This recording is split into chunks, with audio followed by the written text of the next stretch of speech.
Hello. Gatsby Chapter 4 continued. We are starting on page 65. Nick is currently in Gatsby's car. Gatsby's telling him about his life. He looked at me sideways, and I knew why Jordan Baker had believed he was lying. He hurried the phrase, educated at Oxford, or swallowed it or choked on it, as though it had bothered him before. And with this doubt, his whole statement fell to pieces. And I wondered if there wasn't something a little sinister about him after all. What part of the Middle West? I inquired casually. San Francisco. I see. My family all died and I came into a good deal of money. His voice was solemn, as if the memory of that sudden extinction of a clan still haunted him. For a moment I suspected that he was pulling my leg, but a glance at him convinced me otherwise. After that, I lived like a young Rajah in all the capitals of Europe, Paris, Venice, Rome, collecting jewels, chiefly rubies, hunting big game, painting a little, things for myself only, and trying to forget something very sad that happened to me long ago. Who talks like this? With an effort, I managed to restrain my incredulous laughter. The very phrases were worn so threadbare that they evoked no image except that of a turbaned character leaking sawdust at every pore as he pursued a tiger through the Bois de Boulogne. So Gatsby's telling him about his life, but it just sounds so fake. I just wandered around Europe and collected ruby. What? No, you didn't. No. I'm trying to forget something very sad that happened.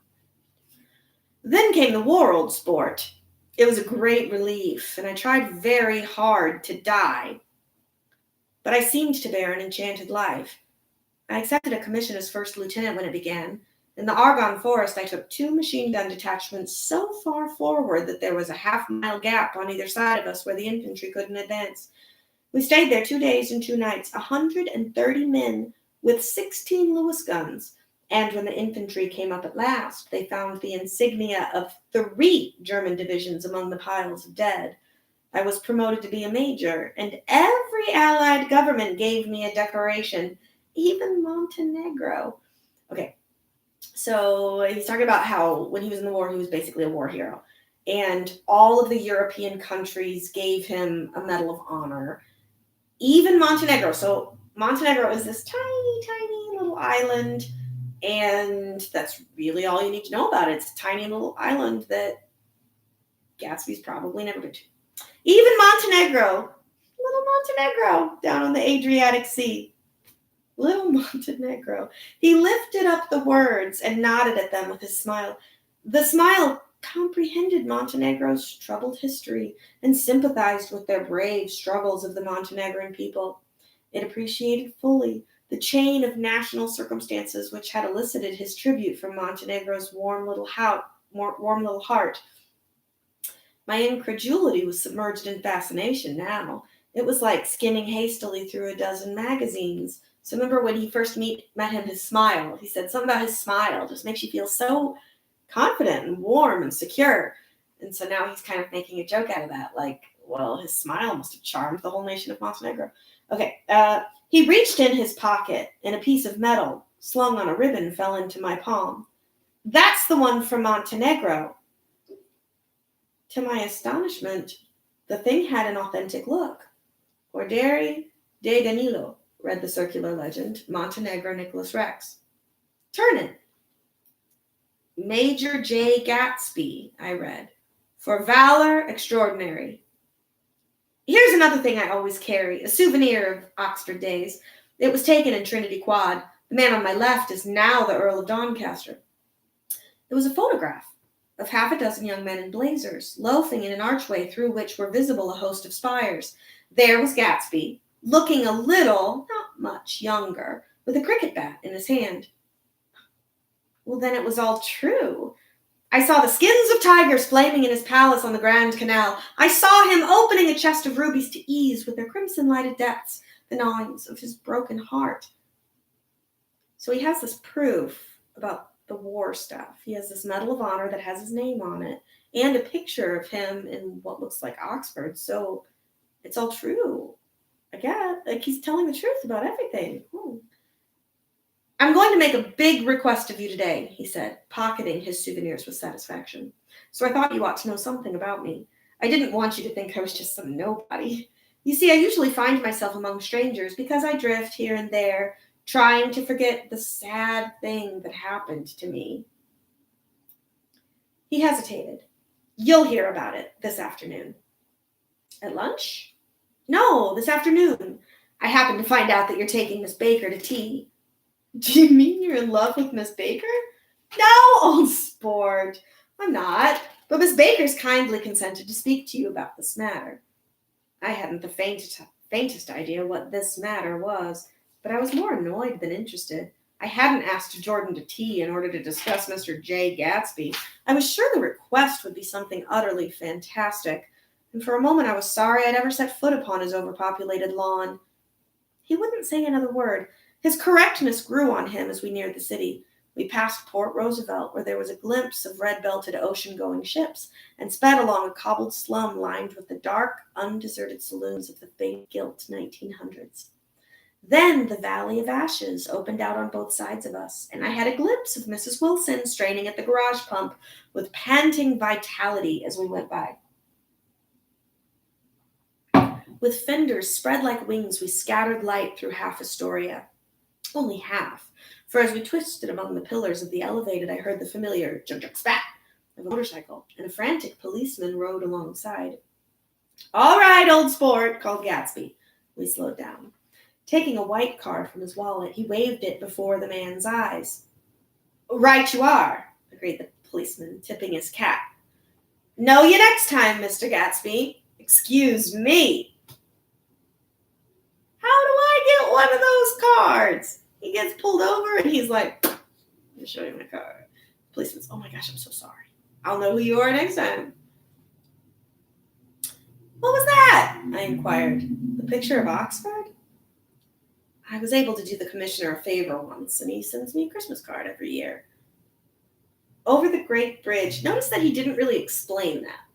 That Nick's like, what the heck? How'd you just get out of that? And Gatsby's like, I did a policeman a favor, and they write me a Christmas card. Okay. He's being very elusive. Over the Great Bridge, with the sunlight through the girders making a constant flicker upon the moving cars, with the city rising up across the river in white heaps and sugar lumps, all built with a wish out of non-olfactory money. The city seen from the Queensboro Bridge is always the city seen for the first time, in its wild first promise of all the mystery and the beauty in the world.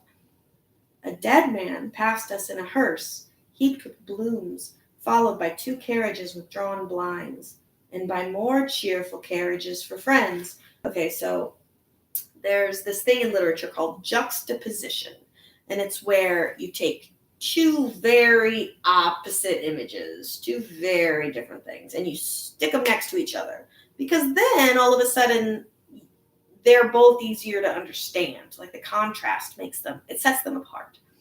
So here we have Gatsby's car. It's yellow. It's got all these mirrors and it's just twinkling sunlight everywhere it goes. It's like a little disco ball. And then alongside it is a funeral procession. So a black hearse, black cars with tinted windows so you can't see the mourners. And so notice how these 2 things kind of draw attention to just how different they are.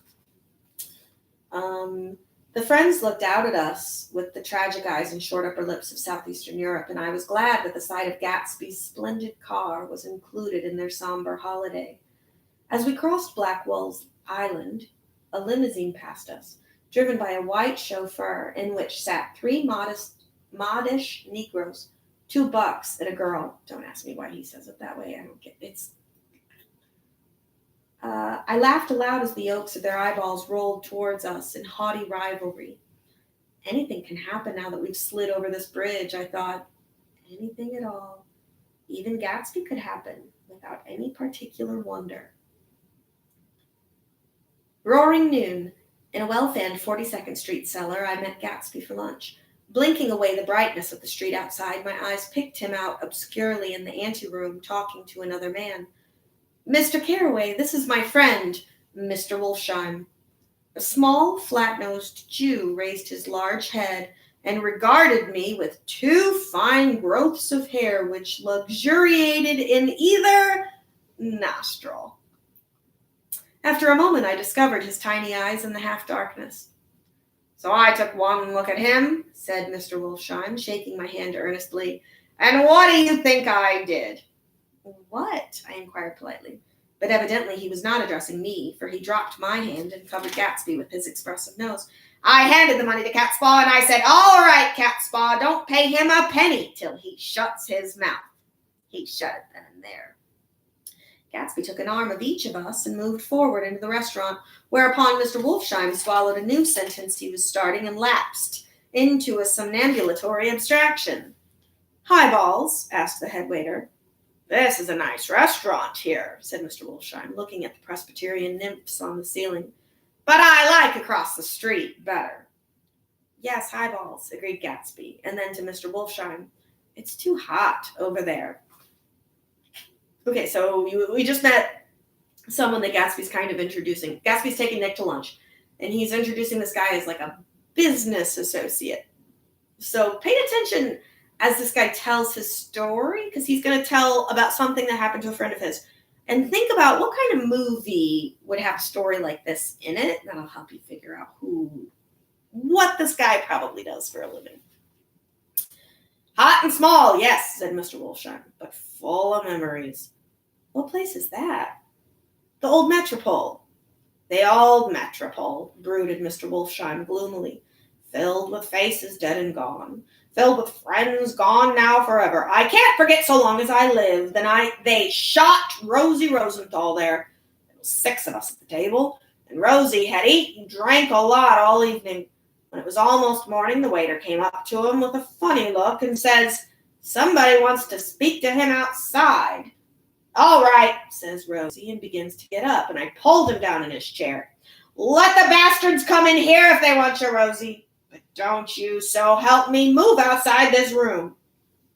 It's 4 o'clock in the morning then, and if we'd have raised the blinds, we'd have seen daylight. Did he go? I asked innocently. Sure he went. Mr. Wolfsheim's nose flashed at me indignantly. He turned around in the corner and says, don't let the waiter take away my coffee. Then he went out on the sidewalk, and they shot him 3 times in his full belly and drove away.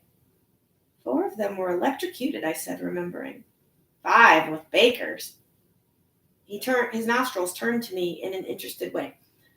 So that's definitely a story that you see in, like, Goodfellas or a mob movie, like Al Capone, like old school mobsters. He's talking about his friend. People came to get him, and he went outside and got shot in the gut. That's suspicious. His nostrils turned to me in an interested way. I understand you're looking for a business connection. The juxtaposition, hey, there's that word, of these 2 remarks was startling. Gatsby answered for me. Oh, no, he explained.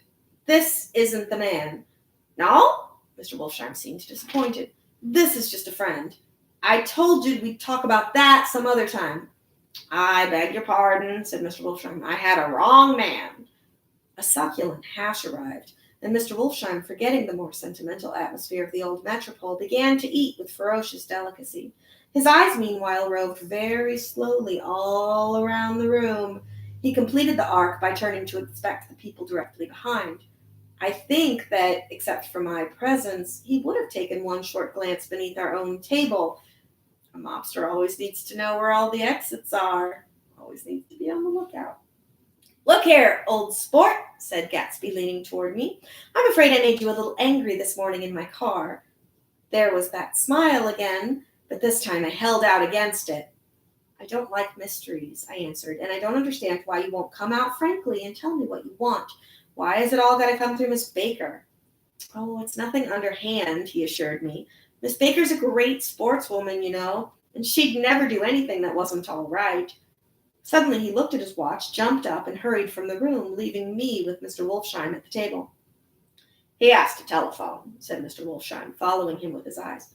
Fine fella, isn't he? Handsome to look at, a perfect gentleman. Yes. He's an Oxford man. Oh? He went to Oxford College in England. You know Oxford College? I've heard of it. It's one of the most famous colleges in the world. Have you known Mr. Gatsby for a long time? I inquired. Several years, he answered in a gratified way.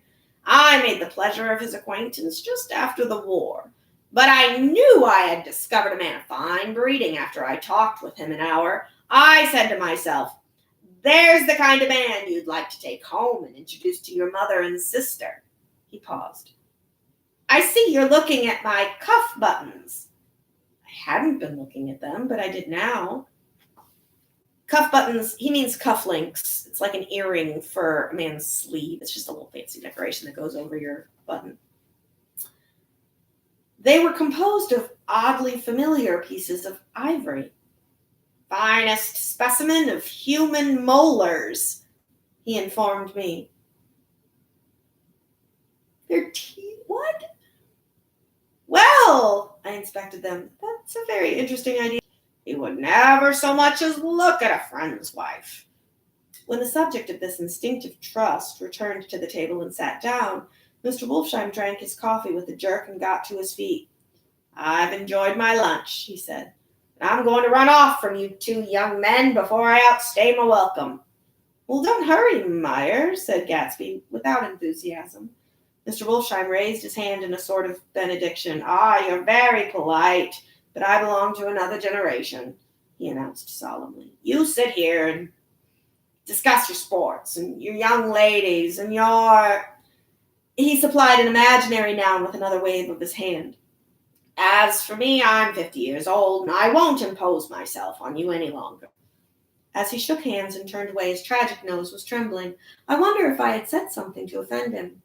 He becomes very sentimental sometimes, explained Gatsby. This is one of his sentimental days. He's quite a character around New York, a denizen of Broadway. Who is he, anyhow? An actor? No. A dentist? Meyer Wolfsheim? No. He's a gambler. Gatsby hesitated, then added coolly, he's the man who fixed the World Series back in 1919. So this is a true story. This is crazy, but it's true. In 1919, in the World Series, there was one team that was highly favored to win. I think it was the White Sox, but I might be wrong. And so all of these people were betting that the White Sox were going to win because they had the best record and the best players and the best everything. So these gamblers paid the players of that team to lose on purpose. And it was this huge scandal. All these people got arrested. All these people got barred from playing in Major League Baseball forever. And so here, it's kind of clever that the writer did that. He's like, oh yeah, this gambler, he's the one that fixed the World Series. Fixed the World Series, I repeated. The idea staggered me. I remembered, of course, that the World Series had been fixed in 1919, but if I had thought of it at all, I would have thought of it as a thing that merely happened, the end of some inevitable chain. It never occurred to me that one man could start to play with the faith of 50 million people, with the single-mindedness of a burglar blowing a safe. How did he happen to do that? I asked after a minute. He just saw the opportunity. Why isn't he in jail? They can't get him, old sport. He's a smart man. I insisted on paying the check. As the waiter brought my change, I caught sight of Tom Buchanan across the crowded room. Come along with me for a minute, I said. I've got to say hello to someone. When he saw us, Tom jumped up and took half a dozen steps in our direction. Where have you been? He demanded eagerly. Daisy's furious because you haven't called up. This is Mr. Gatsby, Mr. Buchanan. They shook hands briefly, and a strained, unfamiliar look of embarrassment came over Gatsby's face. How have you been, anyhow? Demanded Tom of me. How'd you happen to come up this far to eat? I've been having lunch with Mr. Gatsby. I turned toward Mr. Gatsby, but he was no longer there. One October day in 1917, okay, so from here for a minute now, it's going to be Jordan who's suddenly the narrator. So she's telling this story. This is like later when she met Nick in the afternoon. This is what she told him. One October day in 1917, said Jordan Baker that afternoon, sitting up very straight on a straight chair in the tea garden at the Plaza Hotel. I was walking along from one place to another, half on the sidewalks and half on the lawns. I was happier on lawns because I had on shoes from England with rubber knobs on the soles that bit into the soft ground. I had on a new plaid skirt also that blew a little in the wind, and whenever this happened, the red, white, and blue banners in front of all the houses stretched out stiff and said, "Tut, tut, tut, tut," in a disapproving way. The largest of the banners and the largest of the lawns belonged to Daisy Fay's house. She was just 18, 2 years older than me, and by far the most popular of all the young girls in Louisville. She dressed in white and had a little white roadster, and all day long the telephone rang in her house, and excited young officers from Camp Taylor demanded the privilege of monopolizing her that night. Anyways, for an hour. When I came opposite her house that morning, her white roadster was beside the curb, and she was sitting in it with a lieutenant I had never seen before. They were so engrossed in each other that she didn't see me until I was 5 feet away. "Hello, Jordan," she called unexpectedly. "Please come here." Okay, so Jordan and Daisy grew up together in Louisville, Kentucky. And so now, Jordan's talking about back then when Daisy was 18 and she was 16. I was flattered that she wanted to speak to me because of all the older girls I admired her most. She asked me if I was going to the Red Cross and make bandages. I was. Well, then, would I tell them that she couldn't come that day? The officer looked at Daisy while she was speaking in a way that every young girl wants to be looked at sometime. And because it seemed romantic to me, I have remembered the incident ever since. His name was J. Gatsby, and I didn't lay eyes on him again for over 4 years. Even after I'd met him on Long Island, I didn't realize it was the same man. So Daisy and Gatsby know each other. Remember in the first chapter when she was like, "Gatsby? What Gatsby?" So Jordan saw them in a car, and he's looking at her the way every girl wants to be looked at. There's some love going on there. That was 1917. By the next year, I had a few beaux myself, and I began to play in tournaments. So I didn't see Daisy very often. She went with a slightly older crowd, when she went with anyone at all. Wild rumors were circulating about her, how her mother had found her packing her bag one winter night to go to New York and say goodbye to a soldier who was going overseas. She was effectually prevented, but she wasn't on speaking terms with her family for several weeks. Okay, so there's a wild rumor that Daisy was going to leave Louisville, Kentucky in the middle of the night to go to New York to say goodbye to a soldier who's being sent overseas. Okay, so A, who's a soldier that she knows? B, why would a soldier go overseas? To fight in a war, right? So what could potentially happen? Might be the last time she ever sees him. Okay. She was effectually prevented, so her parents, did not let her go. "Oh, you cannot go." After that, she didn't play around with the soldiers anymore, but only with a few flat-footed, short-sighted young men in town who couldn't get into the army at all. By next autumn, she was gay again, gay as ever. In old books, that means happy. She had a debut after the armistice, and in February she was presumably engaged to a man from New Orleans. In June, she married Tom Buchanan in Chicago. Okay, let's look at that math. In February, she's engaged to a man from New Orleans. In August, June, she marries Tom Buchanan from Chicago. So from February to June, she went from being engaged to a man to breaking up with that man, dating, becoming engaged, and planning a wedding and getting married. Oh, June. That's not a lot of time. She married Tom Buchanan of Chicago with more pomp and circumstance than Louisville had ever knew before. He came down with 100 people in 4 private cars and hired a whole floor at the Mulbach Hotel. And the day before the wedding, he gave her a string of pearls valued at $350,000 for pearls, for a string of pearls, for a necklace. I was a bridesmaid. I came into her room half an hour before the bridal dinner and found her lying on her bed as lovely as the June night in her flowered dress and as drunk as a monkey.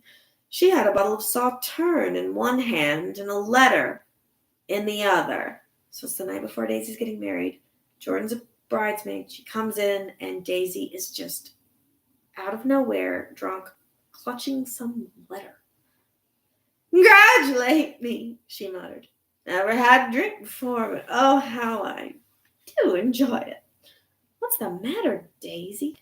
I was scared, I can tell you. I'd never seen a girl like that before. "Here, dears." She groped around in a wastebasket she had with her on the bed and pulled out the string of pearls. "Take 'em downstairs and give 'em back to whoever they belong to. Tell 'em Daisy changed her mind. Say, Daisy changed her mind."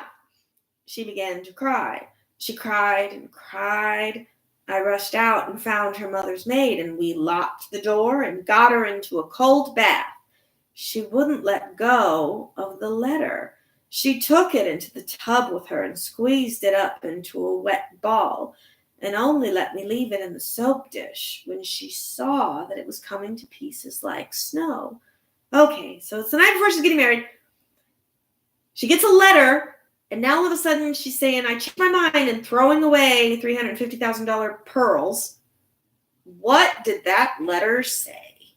What could she have possibly found out in that letter about someone, anyone, who was maybe away in another country, fighting a war?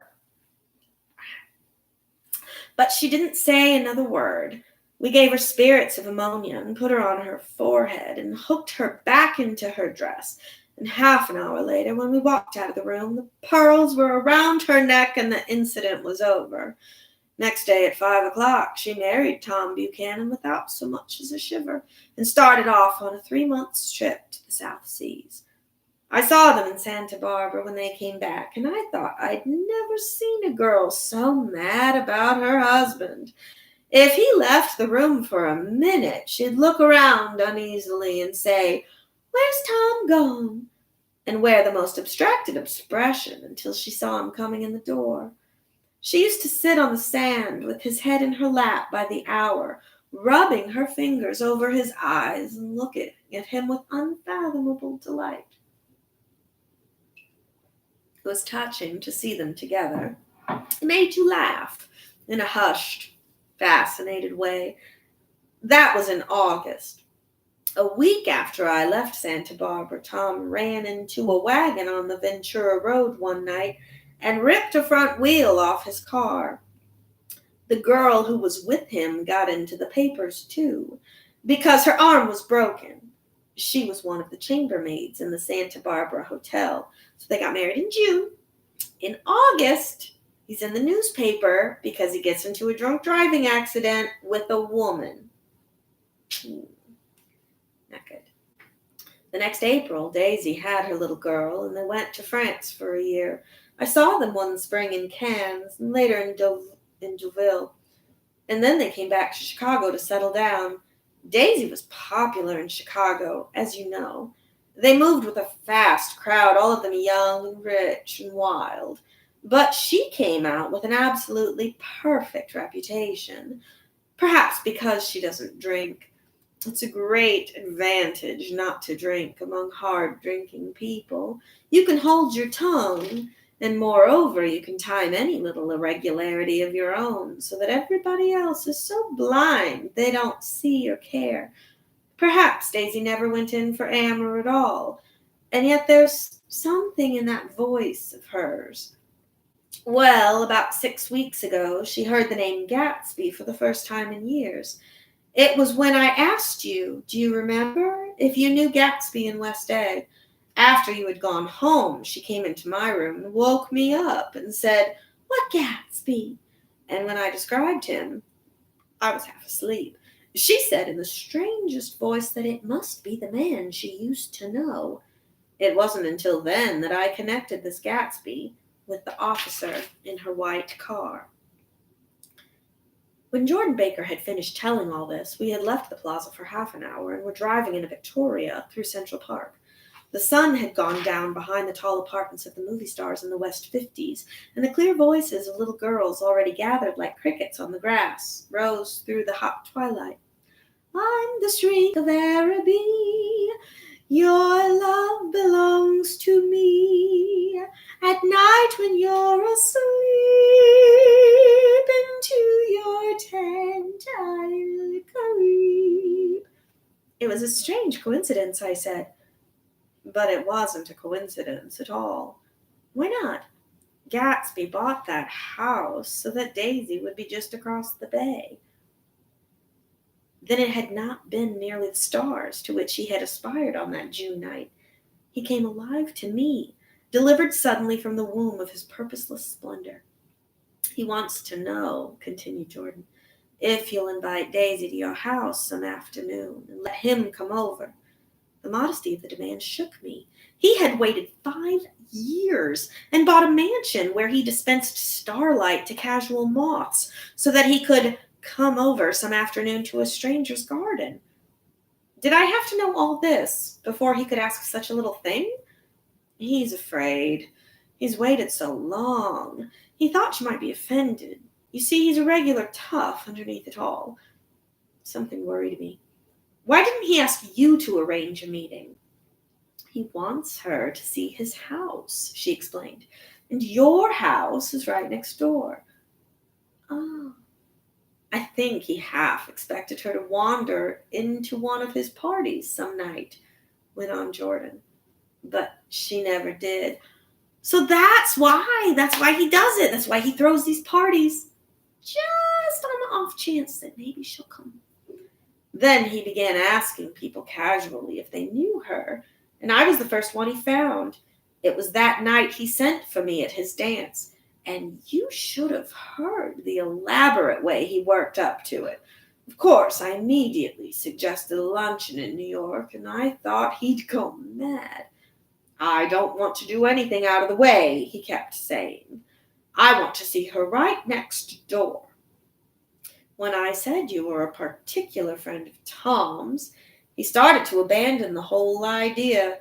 He doesn't know very much about Tom, though he says he's read a Chicago paper for years, just on the chance of catching a glimpse of Daisy's name. It was dark now, and as we dipped under a little bridge, I put my arm around Jordan's golden shoulder. Try saying that 10 times fast. Seriously. Jordan's golden shoulder. Jordan's golden shoulder. Golden shoulder. Not possible. And drew her toward me and asked her to dinner. Suddenly I wasn't thinking of Daisy and Gatsby anymore, but of this clean, hard, limited person who dealt in universal skepticism and who leaned back jauntily just within the circle of my arm. A phrase began to beat in my ears with a sort of heady excitement. There are only the pursued, the pursuing, the busy, and the tired. And Daisy ought to have something in her life, murmured Jordan to me. Does she want to see Gatsby? Oh, she's not to know about it. Gatsby doesn't want her to know. You're just supposed to invite her to tea. We passed a barrier of dark trees, and then the facade of 59th Street. A block of delicate pale light beamed down into the park. Unlike Gatsby and Tom Buchanan, I had no girl whose disembodied face floated along the dark cornices and blinding signs. And so I drew up the girl beside me, tightening my arms. Her wan, scornful mouth smiled. And so I drew her up again closer, this time to my face.